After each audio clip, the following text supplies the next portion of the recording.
So tonight is Matthew 8, the first 17 verses. And before we get into that, you can turn there. I wanted to share about a trip that Mary Beth and I took a few years ago to India, to southern India. And if you know anything about India, there's a large Hindu population there. And if you know much about Hindu population, you know that you might know that I think technically it's illegal, but they have a caste system. Have you all heard of the caste system? So there's like the whole, everybody is kind of separated out into, I don't remember if it's 5 or 6 different kind of castes, which basically tells you your kind of your social status and what job you're going to have, and it's kind of tied into your last name. And their hope is that by, I think they believe in reincarnation, and that hopefully you'll be reincarnated to a higher caste. And it kind of goes along with your skin tone, like they think the fairer your skin, maybe the higher of the caste you're in, the better the caste you're in. But we were visiting, Mary Beth and I, we were on a missions trip to southern India, to a place that was mostly the lowest caste, which they're called the untouchables. That's like our English word for them. And the name kind of speaks for itself. And I have a couple pictures to show you. This was a group of some of the kids we worked with. We were just basically feeding them, playing with them. We had an after-school program for them. Most of them had parents that were absent or had to work a lot, and so we were just caring for these kids, basically. And one of the girls that we loved and got to know is Hema. And this is basically, like, Hema is, so she's an untouchable, the lowest caste. She's a female, which also isn't like the best. I mean, you'd rather be a male in the culture. And she seemed to even have maybe some disabilities of some sort. She just didn't seem to be 100% with it like some of the other kids, but sweet and cute as anything. And she even had, I don't know if you can see it, but she had like kind of something wrong with her skin, kind of in her hair and stuff. It may have just been like psoriasis or something that was just, she just didn't have a lot going for her. She had absent parents, and so that was her. So we were just spending 10 days with her and other kids. This is a church that we visited out in the middle of nowhere, and there's about 10 plastic chairs you can see there, in kind of a hut kind of that they would meet in. One of the things that we did there was this, they have a school there for, well, it was for the untouchables and some other castes. But we did some painting project for the school. And I remember Mary Beth and I thinking, like for us, it didn't seem like a big deal to be spending time with the untouchables. And we, after a while, started thinking, why did we, like, it seemed odd that we would spend probably $3,500 a person to raise that, to go to another country and potentially take jobs as painters from locals there by painting this school. And like, why wouldn't we have just sent $3,500 to India, to a church or to a school, and maybe impacted the community more, instead of us having to buy a $1,500 plane ticket and all this stuff.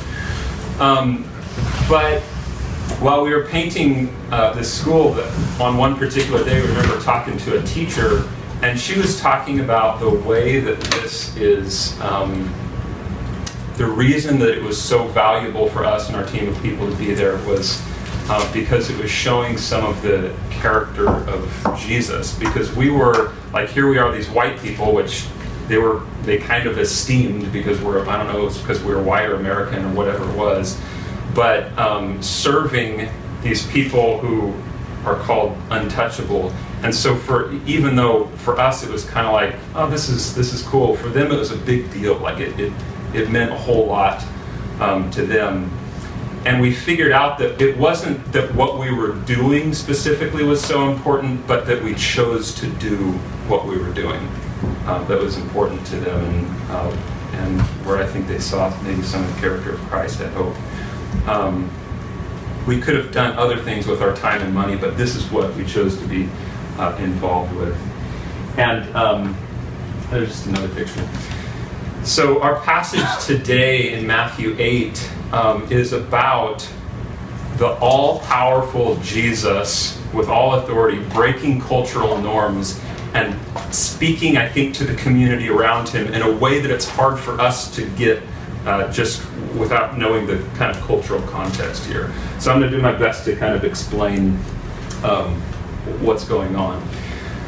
So far in Matthew, we've seen Matthew kind of explain through Jesus' life how Jesus is the King, he's the Messiah, he's God with us, he's God's Son, he's a teacher, a rabbi, he's a judge, we found out last week.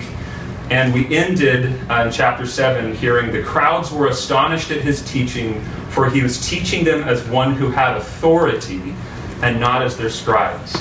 So Jesus is authoritative, or at least he's talking like he's authoritative. And he was authoritatively making big claims.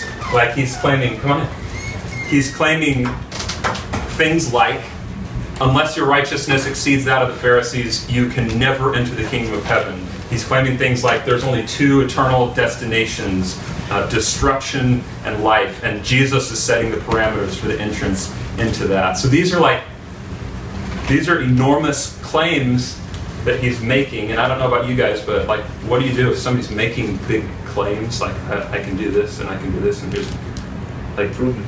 Yeah, you say prove it. If I tell you I can bench press 500 pounds, you're going to be like, okay, just, yeah, do it. Like, show me that you can. I'm not making that claim. But Matthew's, he's speaking primarily to Jews, right? And he's wanting to show them through the life of Jesus that Jesus is everything that he claimed to be. And he's done that already through prophecies. We've seen 5 or 6 prophecies saying, hey, this guy that your prophets spoke about would come, he's come, and here's like the fulfillment of these scriptures. But now what he's going to do, I think, is he's going to show the authority of Jesus that's demonstrated in Jesus' actions. And so the next 3 weeks, at least, we're going to see that Jesus, he not only speaks with authority, but he acts with authority. He speaks with authority and he acts with authority. And Jesus puts his action where his mouth is. And it's not just Jesus can do a few cool kind of magic tricks, but like he has power to do anything that he wants to do. We're going to see in the next few weeks. We're going to talk about 3 miracles tonight, 3 miracles next week, 3 miracles the following week. And they cover like the gamut of miraculous possibilities. It's everything from healing the sick, to calming a storm, to raising somebody from the dead. So it's like, it's anything that he wants to do, he can do. But today I want to look at the first 3 miracles that Matthew describes. And not just look at the fact that Jesus is proving some of his authority and proving that he can do what he wants, but look at the fact, look at what Jesus chooses to do with his authority. That's what I want us to see tonight. So the first miracle involves a leper, and so I wanted to describe a little bit about leprosy because it's not something that we know. It's not around us much, especially here in the States. One commentator's description of leprosy is this. He said, it began with little specks on the eyelids and on the palms of the hands, and gradually spread over different parts of the body, bleaching the hair white wherever it showed itself, crusting the affected parts of skin with shining scales, and causing swellings and sores. From the skin, it slowly ate its way through the tissue to the bones and joints and even to the marrow, rotting the whole body piecemeal.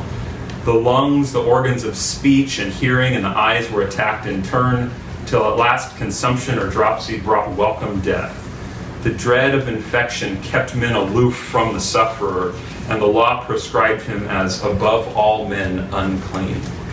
That is a description of somebody who has leprosy. And you can read about what God told, like how do you handle leprosy within the community, what God told Israel in Leviticus 13 and 14. And there's, if somebody thought, oh, maybe this person has leprosy, they'd bring them before a priest. The priest would examine them and see how deep the sores were and what color the hair was coming out of the sores and all sorts of detailed stuff. There's like a time of quarantine to see are things going to get worse or better. And then at some point, the priest declares this person is either clean or unclean. And if he declares the person's clean, great, it was just some other skin problem and they're fine to join back up with the community. If not clean, Leviticus 13 says, the leprous person who has the disease shall wear torn clothes and let the hair of his head hang loose, and he shall cover his upper lip and cry out, unclean, unclean. He shall remain unclean as long as he has the disease. He is unclean, he shall live alone. His dwelling shall be outside the camp.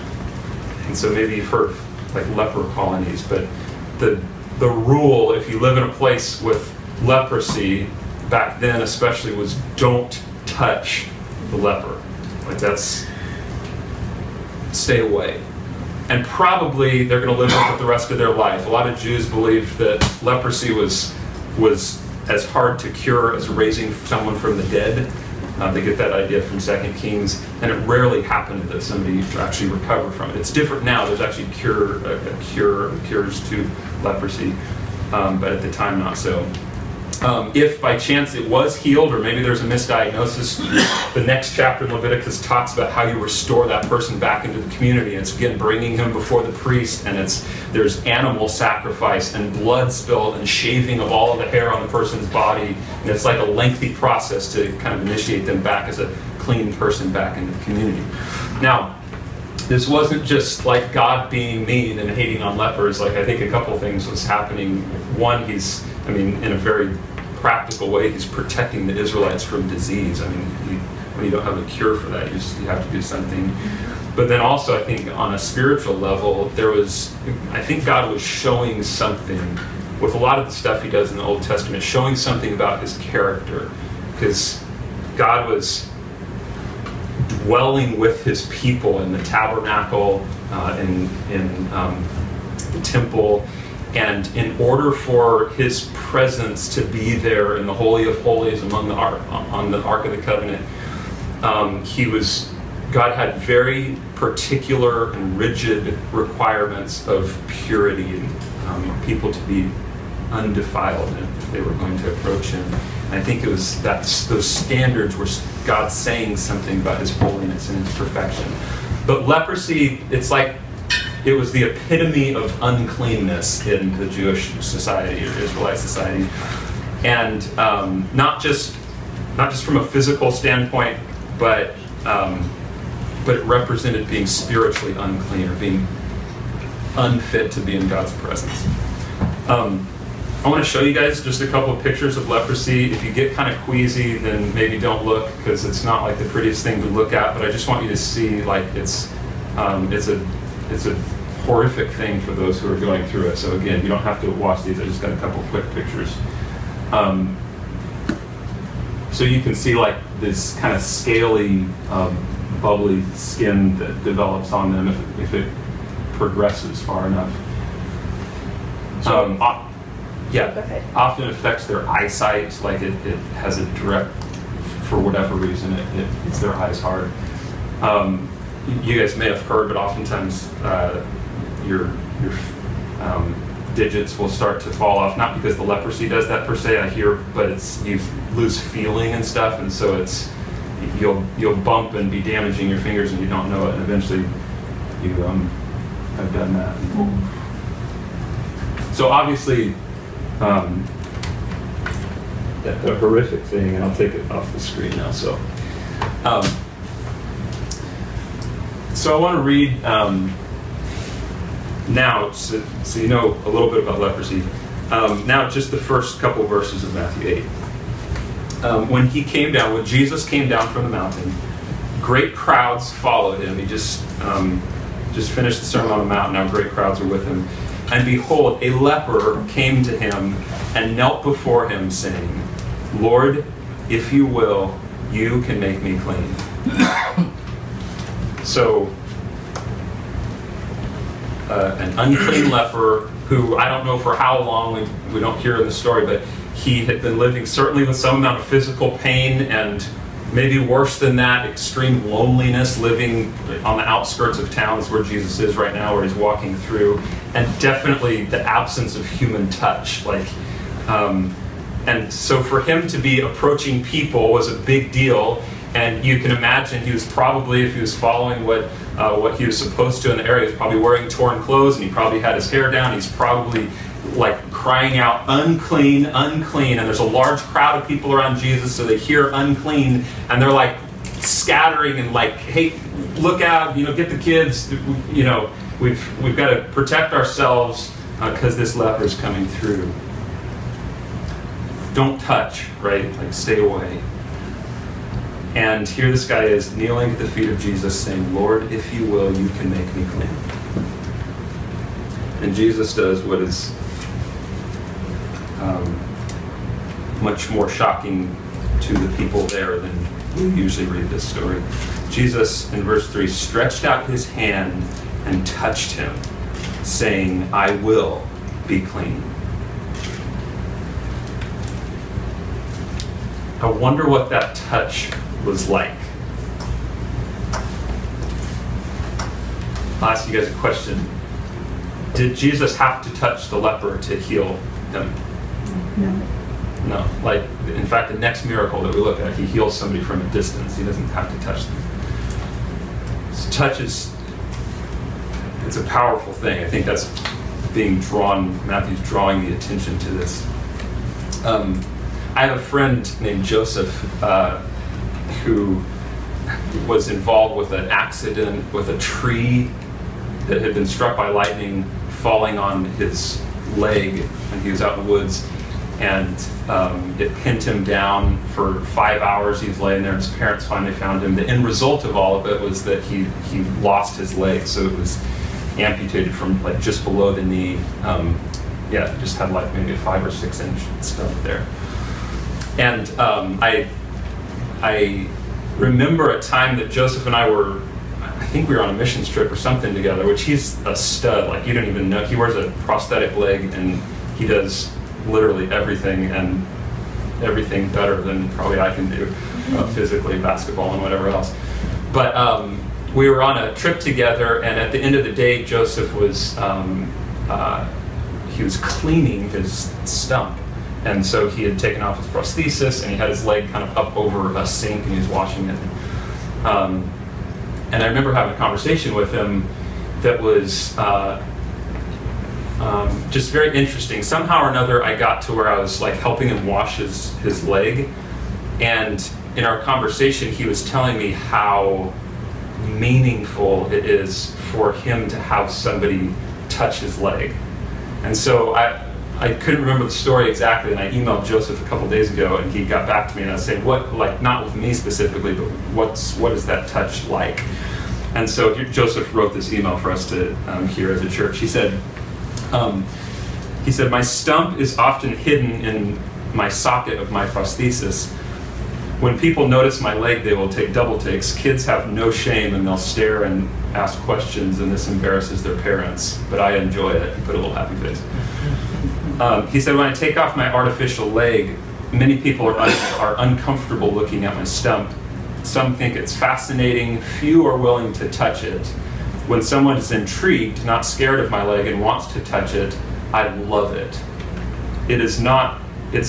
It's nice not feeling like a freak who no one wants to touch.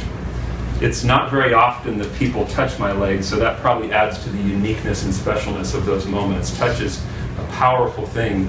For me, it communicates acceptance."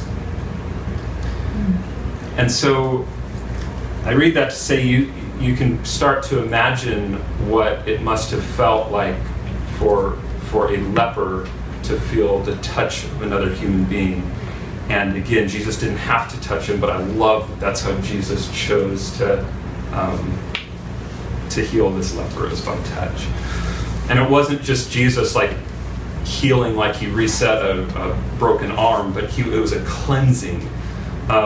This man lived outside of town, right? And he went from shouting out, being around other people, unclean, anytime he was around people, and not fit or not right to be in the presence of people, and people probably assuming he had done all sorts of sin in order to get leprosy.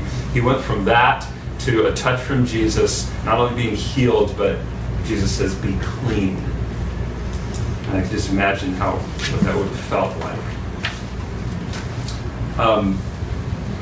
Going on, verse 4 says, and Jesus said to him, see that you say nothing to anyone, but go show yourself to the priest and offer the gift that Moses commanded for a proof to them, or a testimony to them.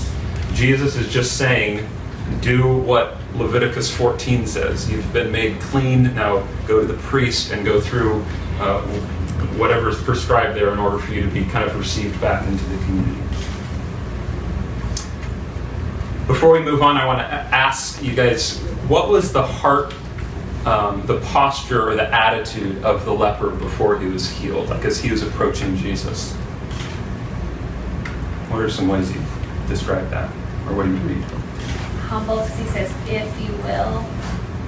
Humble, yeah. Like he's not demanding of it, yeah. I think it was very bold to go in front of Jesus in the first place. Sure. He's like, maybe this is my last shot, this is all I got, Yeah. I'll just go for it, you know. Yeah. Yeah, bold, and it seems confident that Jesus had the power to do something. He says, if you will, you can make me clean. It's like a recognition of his power. And then reverence, he knelt before him Yeah. and approaching him. Yeah, that kneeling before is usually that word, proskuneo, is translated worship. I only know that because I was a worship pastor and so I had to kneel. But that, I mean, it's a very reverent kneeling down, bowing down before. What does he address Jesus as? What title? Lord. Lord. It's kind of like master, or there's some authority there. So he believed Jesus was able. He believed Jesus was Lord to some extent. So he believed Jesus had power, and to some extent he was showing a submission or reverence to that.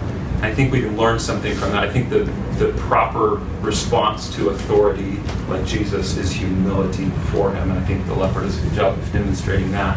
And what would you say the leper, his request to be healed, what was he demonstrating in that? Like, is there a word that could sum that up? Faith. Faith, yeah. Good. So he believes Jesus has authority and power, and he's kneeling humbly before him. That sounds a lot like faith. And faith is going to be a really important theme that we see, especially in the next couple chapters and throughout Matthew.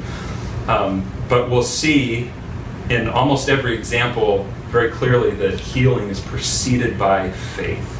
Like when Jesus heals people, we're going to see, especially in the next couple of weeks, it's often a response to somebody's faith. So the next little section, a centurion. Just before we read it, just to again kind of let you know what that means. A centurion is a Roman commander of 100 people or so. Centurion, that's kind of where the name comes from. Probably a Gentile. So in kind of the Jewish mindset, just because of his race, he's kind of an unclean person, so to speak. He's certainly not going through any ceremonial cleaning procedures. And probably especially despised by the Jews. A centurion would be because he kind of represented the Roman authority, the oppressive Roman authority and the emperor. And so it's that man that's approaching Jesus that we're going to read about. And in many ways, he's the opposite of the status of the leper as far as power and authority, but in many ways we're going to see very similar. And certainly just as to the Jewish reader, just as like despised or like, ooh, don't mess with them. So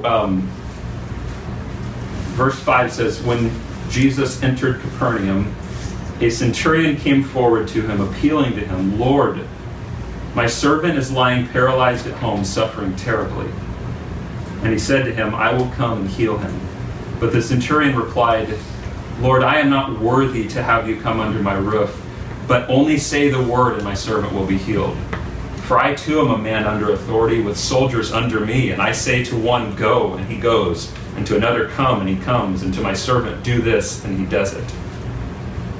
So we'll talk about those last phrases in just a second, but what's the attitude or the posture of this centurion coming before Jesus? Also humble.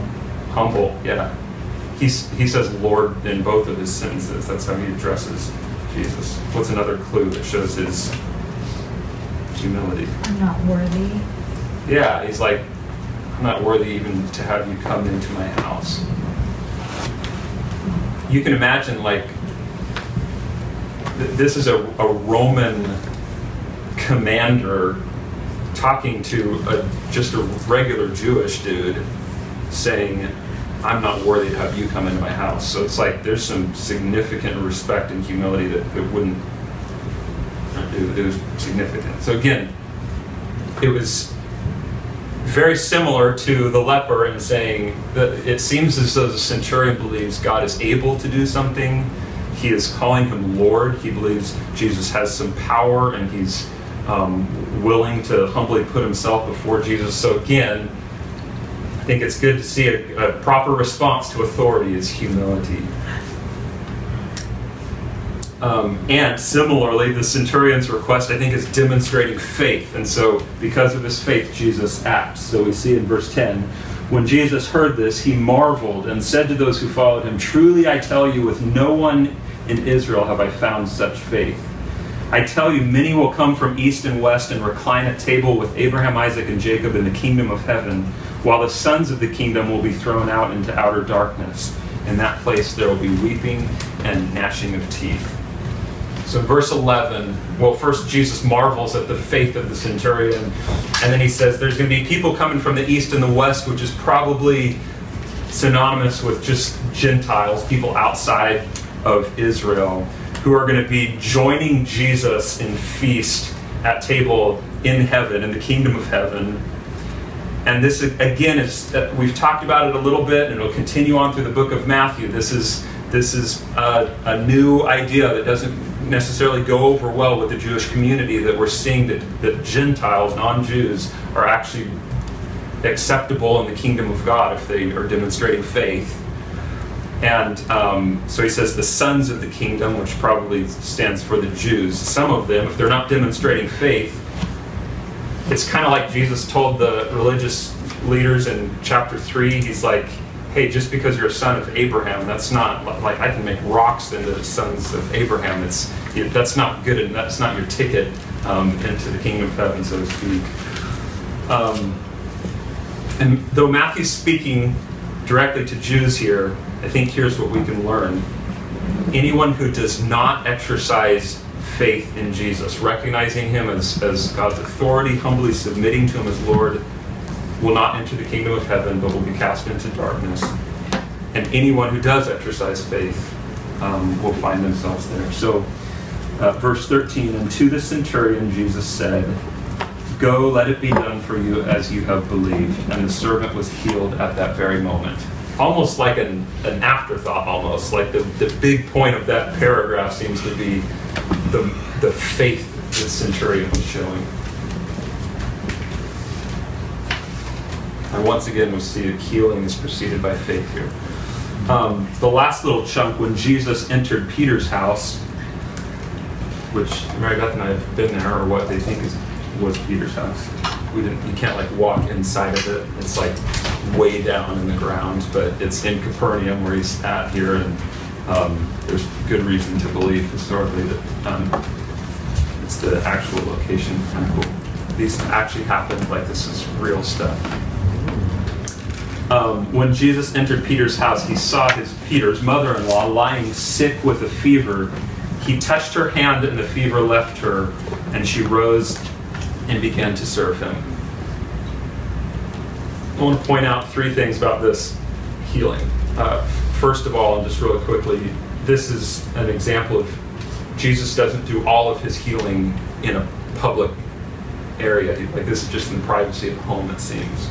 So it's not like Jesus is just putting on a show. I mean, he is wanting to show who he is when he does it in public, but here in the privacy of Peter's house, I think that may communicate something about Jesus actually like caring for people, even if there's not a lot of people around to see. Secondly, and we'll see this repeated over and over again, the healing of Peter's mother-in-law is instantaneous and complete and total and obvious. It says in verse 14, he found her lying sick with a fever, like literally having been thrown down is what the original language means. So she's very sick. I don't know if she's responsive or not, but and then the next verse, verse 15, he touched her hand, and the fever left her, and she rose, and she began to serve them, or began to wait on them. And then because he goes on to kind of later that evening, it sounds like this is all over the course of like a few hours maybe. So this is like an instantaneous thing, and you're going to see in the future healings of Jesus and the apostles. It's not like, oh, he kind of healed them, but it was obvious and apparent for the people. And same thing with the centurion, right? It says at that moment, at the very moment that Jesus said the servant was healed. Is there something that hints to it? Maybe Jesus stretched out his hand, immediately his leprosy was cleansed. So just wanted to point that out. And then thirdly, and kind of where we'll camp out to end, I want to look at who Jesus was willing to heal. Because in the kind of contemporary Jewish law, it would prohibit Jesus certainly from touching somebody with a fever. That would be kind of a sort of uncleanness. But it wasn't just someone with a fever, but it was a woman. And we've talked before about how especially a Jewish rabbi, it would definitely be looked down upon for him to touch a woman unless it was a family member or child or wife. But it makes no difference to Jesus like that maybe this woman was considered in the day a second-class citizen. He reaches out, he defies whatever the societal norm is, and he touches her hand and she's healed. And Jesus had healed other quote-unquote second-class kind of citizens by Jewish standards just of the day. He healed a leper, the epitome of uncleanness. He healed a Gentile centurion who represented probably oppressive Rome. And now he's healing another person in society who was less than a sick woman. And I don't think it's by accident that Matthew chooses the first three miracles that he describes in the gospel, in his gospel, are miracles of healing for a leper, a Gentile, and a woman. And I think what Matthew is saying maybe to the Jewish people who maybe kind of thought, yeah, we've kind of got it together, we're the people, that Jesus doesn't care how dirty you are. He doesn't care if you have an ugly past. He doesn't care what ethnic past you have or religion you've come out of. He doesn't care your gender. He doesn't care how society values you or doesn't value you. You can be the scum of the earth and it doesn't faze Jesus. And when he touches you, you'll be made clean.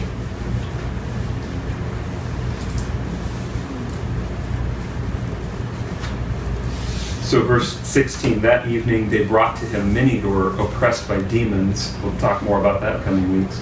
And he cast out the spirits with a word and healed all who were sick. This was to fulfill what was spoken by the prophet Isaiah. He took our illnesses and he bore our diseases. So Jesus heals more people, who knows how many more. And he says this was done to fulfill what this prophet Isaiah hundreds of years before had said. He took our illnesses, he bore our diseases, from Isaiah 53. And I think maybe some of what Matthew is doing here, because he's arranging these events on purpose. He's not trying to be as chronological as maybe Luke or another gospel writer would be. He's teaching about Jesus with the way that he puts things down here. But I think what we've seen is Matthew's showing Jesus who he is as King and Messiah. We saw through his genealogy as God. We see in his birth. We've seen him as this authoritative rabbi and judge. And not only does he have all authority, or is speaking with all authority, and not only is he able then to make good on that authority and back it up with miracles, but what does he do with the highest amount of authority any human being, God, could have with that highest authority? He comes into our sickened world and he touches the lowliest of things and the things that ought not to be touched, and he heals and he makes clean, which we're going to see near the end of the book was accomplished at the great expense of his life. He took our illnesses and he bore our diseases. So Jesus has all authority. I would say we are all, in a sense, unclean and unfit in and of ourselves for the presence of God, similar to a leper. And Jesus chooses, with all of the authority that he has, to reach down to us and to make us clean, those that exercise faith in him. And Jesus opens up his kingdom doors not to the religious or those people who kind of clean up themselves, but to those who by faith humbly come before him and say, Lord, if you will, you can make me clean. I want to read something that will take several minutes. It's a story, kind of a fictional story that a guy named Walter Wangerin wrote. It's called The Ragman. I don't know if anybody heard The Ragman before. And I think it just does a good job kind of illustrating a little bit about who Jesus is and what it was like, maybe what Matthew's talking about here. He took our illnesses and bore our diseases. Which, by the way, Matthew's talking kind of in a physical sense. He's been talking about miracles, but other New Testament writers even more clearly are using that in a spiritual sense. And even the Greek translation of the Old Testament takes that verse in Isaiah and talks more about like iniquity and sin. And so it seems to be both. Jesus is entering our world physically, and he's doing things and touching things and interacting in a way that that only God can, and he's showing something with that. And at the same time, we're seeing through his life that he's going to take on truly the sin of those who believe and follow him. So just a story to end here, and then have a couple closing thoughts. I saw a strange sight. I stumbled upon a story most strange, like nothing in my life, my street sense, my sly tongue had ever prepared me for. Hush, child, hush now, and I will tell it to you. Even before the dawn one Friday morning, I noticed a young man, handsome and strong, walking the alleys of our city. He was pulling an old cart filled with clothes, both bright and new, and he was calling in a clear tenor voice, "Rags!" Ah, the air was foul, and the first light filthy to be crossed by such sweet music. Rags! New rags for old! I take your tired rags! Rags! Now this is a wonder, I thought to myself, for the man stood 6'4", and his arms were like tree limbs, hard and muscular, and his eyes flashed intelligence. Could he find no better job than this, to be a ragman in the inner city? I followed him. My curiosity drove me, and I wasn't disappointed. Soon the ragman saw a woman sitting on her back porch. She was sobbing into a handkerchief, sighing and shedding 1,000 tears. Her knees and elbows made a sad X. Her shoulders shook. Her heart was breaking. The ragman stopped his cart, quietly walked up to the woman, stepping around tin cans, dead toys, Pampers. "Give me your rag," he said gently, "and I'll give you another." He slipped the handkerchief from her eyes. She looked up, and he laid across her palm a linen cloth so clean and new that it shined. She blinked from the gift to give her. Then, as he began to pull his cart again, the ragman did a strange thing.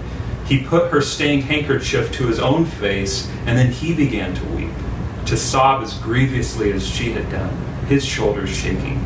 Yet she was left without a tear. "This is a wonder," I breathed to myself, and I followed the sobbing ragman like a child who can't turn away from mystery. Rags! Rags! New rags for old! In a little while, when the sky showed gray behind the rooftops and I could see the shredded curtains hanging out black windows, the ragman came upon a girl whose head was wrapped in a bandage, whose eyes were empty. Blood soaked her bandage, a single line of blood ran down her cheek. Now the tall ragman looked upon this child with pity, and he drew a lovely yellow bonnet from his cart. "Give me a rag," he said, tracing his own line on her cheek, "and I'll give you mine." The child could only gaze at him while he loosened the bandage, removed it, and tied it to his own head. The bonnet he set on hers, and I gasped at what I saw, for with the bandage went the wound. Against his brow it ran a darker, more substantial blood, his own. "Rags! Rags! I take old rags!" cried the sobbing, bleeding, strong, intelligent ragman. The sun hurt both the sky now and my eyes. The ragman seemed more and more to hurry. "Are you going to work?" he asked a man who leaned against a telephone pole. The man shook his head. The ragman pressed him. "Do you have a job?" "Are you crazy?" sneered the other. He pulled away from the pole, revealing the right sleeve of his jacket flat, the cuff stuffed into the pocket. He had no arm. "So," said the ragman, "give me your jacket, and I will give you mine." So much quiet authority in his voice. The one-armed man took off his jacket, so did the ragman, and I trembled at what I saw, for the ragman's arm stayed in its sleeve, and when the other put it on, he had two good arms, thick as tree limbs, but the ragman had only one. "Go to work," he said. After that, he found a drunk lying unconscious beneath an army blanket, an old man hunched, wizened, and sick. He took that blanket and wrapped it around himself, but for the drunk, he left new clothes. And now I had to run to keep up with the ragman, though he was weeping uncontrollably, bleeding freely at the forehead, pulling a cart with one arm, stumbling for drunkenness, falling again and again, exhausted, old, and sick. Yet he went with terrible speed.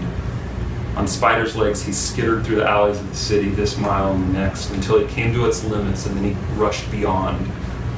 I wept to see the change in this man. I hurt to see his sorrow. And yet I needed to see where he was going in such haste, perhaps to know what drove him so. The little old ragman, he came to a landfill. He came to the garbage pits. And I waited to help him, and I hung back, hiding. He climbed a hill. With tormented labor, he cleared a little space on that hill. Then he sighed, he laid down, he pillowed his head on a handkerchief and a jacket. He covered his bones with an army blanket, and he died. Oh, how I cried to witness that death. I slumped in a junked car and wailed and mourned as one who has no hope, because I had come to love the ragman. Every other face had faded in the wonder of this man, and I cherished him. But he died. I sobbed myself to sleep. I did not know, how could I know, that I slept through Friday night and Saturday and its night too.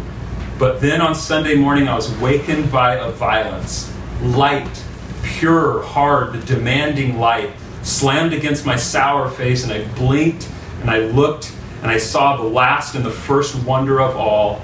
There was the ragman, folding the blanket most carefully, a scar on his forehead, but alive. And besides that, healthy. There was no sign of sorrow or age, and all the rags that he had gathered shined for cleanliness. Well, then I lowered my head, trembling for all that I had seen. I walked myself up to the ragman. I told him my name with shame, for I was a sorry figure next to him. Then I took off all my clothes in that place, and I said to him with dear yearning in my voice, "Dress me." He dressed me, my Lord, he put new rags on me, and I am a wonder beside him, the ragman Christ.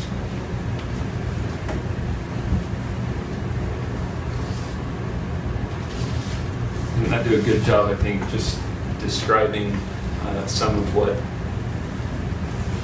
in both a physical, but more than that, a spiritual sense, I think Jesus subjects himself to for our healing. Let me pray and then have a couple of discussion minutes.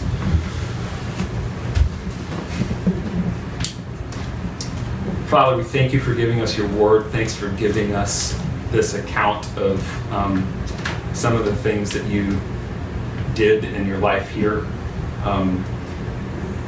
Thank you that you had somebody like Matthew to record these things for us.